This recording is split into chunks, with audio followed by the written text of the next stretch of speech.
let's hit the campaign trail. Taryn, talk about Gavin Newsom, how his messaging, as the pros say, how has his messaging evolved over the course of this recall campaign? Well, back in January, you saw the Democratic Party come out and try to label the recall as the California coup. It happened a week after the insurrection attempt in Washington, and that messaging wasn't all that well received at the time. So they kind of moved away from the coup wording, but the idea that this was a Republican recall stuck. And they continued to brand it as such throughout the pandemic. There was a moment, I think it was in May through June, where Newsom tried some positive messaging where they started talking about all the things he did in his budget. California had a massive budget this year and they were able to do quite a lot. So he started promoting the positive there. At the time, it looked like California was going to be reopening, turning a corner away from the pandemic, and that might be in the rearview mirror by the time of the election. Then the Delta variant came back, and they dropped the positive messaging. They kind of had a lull at the moment. It was one of the times when Newsom's polling was kind of lower than it had been. It was showing kind of a 50-50 split in July. And then Larry Elder walked onto the scene. So they not only were able to continue with their messaging that this was a Republican recall, but they suddenly had a boogeyman, so to speak, in the room, and someone who could actually validate their argument that you could have someone like Trump, or as bad as Trump in their mind, and how they wanted to cast him to voters as governor if Newsom wasn't kept. Mm-hmm. Okay, Julia, let's talk about Larry Elder. There are a whole bunch of Republicans running, including the former San Diego Mayor Kevin Faulconer, Assemblyman Kevin Kiley, but polls suggest that the front runner is the quote-unquote sage of South Central, Larry Elder, talk radio host. What's his messaging been on the campaign trail? And as I mentioned, longtime talk radio host, has written a lot of books. There's a long, what's known as a paper trail. So what's he been saying on the campaign trail, and what's in that paper trail? Absolutely. I've been to maybe 5 or 6 Elder events this week, and his messaging is very consistent. It's basically everything Newsom is doing in the state isn't working. He hits Newsom on schools, crime, pandemic closures. He hits Newsom very hard on the French Laundry incident and kind of the idea that he feels like Newsom set these rules and then wasn't necessarily following it. Those are kind of the big things. Mm-hmm, mm-hmm, mm-hmm.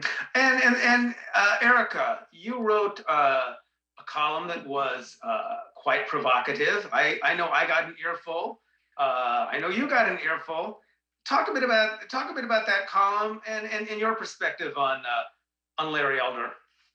Yeah, I apologize for everybody's inboxes and social media feeds for that one. That's my bad. And also, Taryn, I want to commend you I forgot all about the California coup messaging. I don't know. It seems like that was like an eternity ago, but yes, actually, that did actually occur. So thank you for reminding me of that. But to answer your question, Mark, I think, his messaging has it's been interesting. I feel like it's, he's one of those guys that he's obviously well known on the Fox News sphere and everybody on the right. He's had a radio show forever, nationally syndicated. He's got a popular podcast and website, and he's constantly on Fox News, talking. And so there's a lot of people who know exactly who he is, particularly on the right. There's also another, group of people here in Southern California who either grew up listening to him or their parents listened to him on the radio. And I'm talking more people of color here, who kind of, who knew who he was. He's obviously from South Central, went to Crenshaw High School, as he's fond of saying on the campaign trail, and that also he's from the hood. And so that's also something that he says quite a bit on the campaign trail. But he's also this guy that, that has, really angered and irked a lot of the Black community here in Los Angeles and in Southern California, in part because he's gone out of his way to antagonize them. This is particularly people on the left. And, and so I think that there's also, this idea that he's been a lot of his stances on things, that systemic racism doesn't exist, that his hardline policies on immigration, though he's not talking as much about that right now, given the fact that he needs Latinos to vote for him. So he's kind of this interesting kind of character. And I think that's why, a lot of the rallies that he's holding, that Julia and Faith have been attending, diligently are in these areas that typically aren't where you find a lot of voters of color. He's going to Orange County. He's going to parts of Northern California where there's not much diversity. And so it's interesting. His electorate is not representative of him being what you would think of a typical Black candidate in California. Yeah, I want to stick with you for a second, Eric. I'm old enough. I mean, no, I did not cover the 1921 Lynn Fraser recall, but I did cover the 1982 governor's race when former LA Mayor Tom Bradley was looking to make history, came very close. First Black governor in California history. A lot of excitement. Forgive the understatement. I don't hear a lot of excitement in the Black community like, hey, Larry Elder can make history.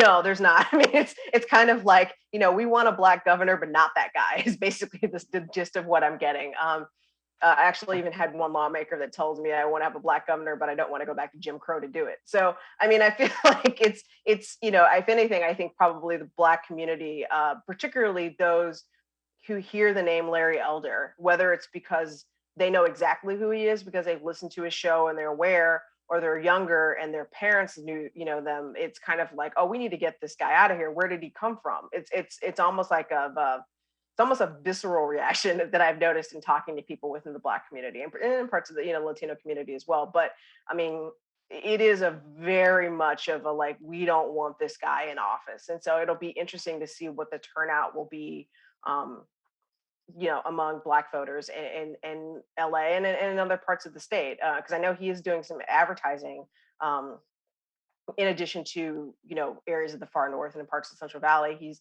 targeted some advertising. We had reported, I guess earlier this month, about how he's targeting some advertising in the parts of South Central LA and parts of the Bay Area that still have large Black communities in hopes of getting some voters. So we'll see. Phil, there's a new LA Times poll out in partnership with UC Berkeley. It shows what a lot of polls have been showing, but you tell us what that poll suggests. Yeah, it really kind of showed the evolution over the past month or month and a half of the Newsom campaign, the anti-recall campaign. As Taryn mentioned before, I mean, back in late July, it was basically 50-50. California voters were split 50-50 on whether to support the recall or not. And that was largely due to kind of Democratic indifference. They weren't really paying attention to the recall. I mean, didn't know why they had to engage in it. And over the past month, obviously, the Newsom campaign has flooded the airways and social media with ads, basically, espousing all the evils of Larry Elder and the Republicans trying to take his place. And it looks like that worked. It was pretty effective.